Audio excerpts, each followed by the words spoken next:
नमस्कार, मी पंजाबडक. आज आहे 17 जून 2025 आणि मी जात आहे कळवणकडे, नाशिककडे. या ठिकाणी कोपरगाव जवळ आलेलो आहे. तर पाहू शकता मकाचं पीक उगून आलेलं आहे आणि काही काही ठिकाणी इतका पाऊस झाला की त्या ठिकाणी म्हणजे वापसा देखील नाही. तर अशी परिस्थिती झालेली आहे आणि काही भागामध्ये पाऊस कमी पडलेला आहे. तर राज्यातल्या सर्व शेतकऱ्यांना सांगितलं होतं की राज्यामध्ये आता मध्ये 20 तारखेच्या नंतर पावसाचा जोर ओसरणार आहे, म्हणून हा अंदाज लक्षात यायचा. म्हणजे राज्यातला पावसाचा जोर ओसरायला आता सुरुवात होणार आहे. पण राज्यातल्या सर्व शेतकऱ्यांना सांगितलं होतं काही काही भागामध्ये इतका पाऊस पडला तिथं वापसा नाही, काही काही भागामध्ये पाऊस कमी पडला आणि काही भागामध्ये म्हणजे इतका जास्त झाला की तिथं आणखीन एक महिना झालं म्हणजे पेरणी सुद्धा करता येत नाही. पण राज्यात मात्र सर्व शेतकऱ्यांना सांगितलं ज्यांची पेरणी झाली त्यांच्या झाल्या, ज्यांच्या राहिलं तर त्यांना जूनच्या शेवटच्या आठवड्यात एक चांगला पाऊस येणार आहे, म्हणून हा लक्षात येतात.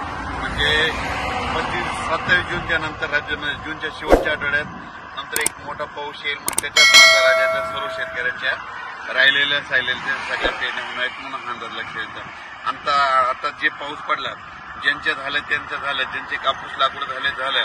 पण आता 2 दिवसाच्या नंतर म्हणजे आणखी 20 तारखेनंतर पावसाचा राज्यातला जोर ओसरणार आहे. म्हणजे पाऊस कमी पडणार आहे. तसा पाऊस थोडा चालूच राहणार आहे. स्थानिक वातावरण तयार होऊन पाऊस राहील. पण राज्यात असा जी इतका मोठा पाऊस पडत होता त्याचा पाऊस आता कमी होणार आहे, म्हणून हा अंदाज लक्षात आला. आणि पाहू शकता म्हणजे इतका पाऊस झाला आता मध्ये की मका उगून आलेली आणि इतकं पाणी आणखी वापसा देखील नाही, इतका पाऊस आहे. म्हणून राज्यातल्या सर्व शेतकऱ्याला सांगू शकतो आता 2 दिवसानंतर म्हणजे 20 पासून राज्यातला पावसाचा जोर ओसरायला सुरुवात होणार आहे. जास्त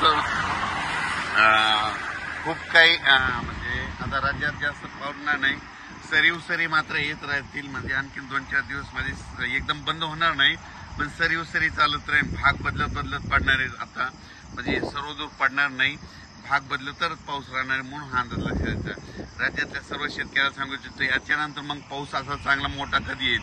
राज्यात सर्वदूरचा पाऊस आता जूनच्या शेवटच्या आठवड्यात म्हणजे 27 जूनच्या 2 जुलैच्या दरम्यान म्हणजे जूनचा शेवटचा आठवडा आणि जुलैचा पहिला आठवडा म्हणजे त्याच्यात मग मोठा पाऊस येणार आहे. आणि मग त्याच्यामध्ये संपूर्ण राज्यातील राहिलेल्याची सगळ्याची पेरणी होऊन जाईल, म्हणून हा अंदाज लक्षात येतात.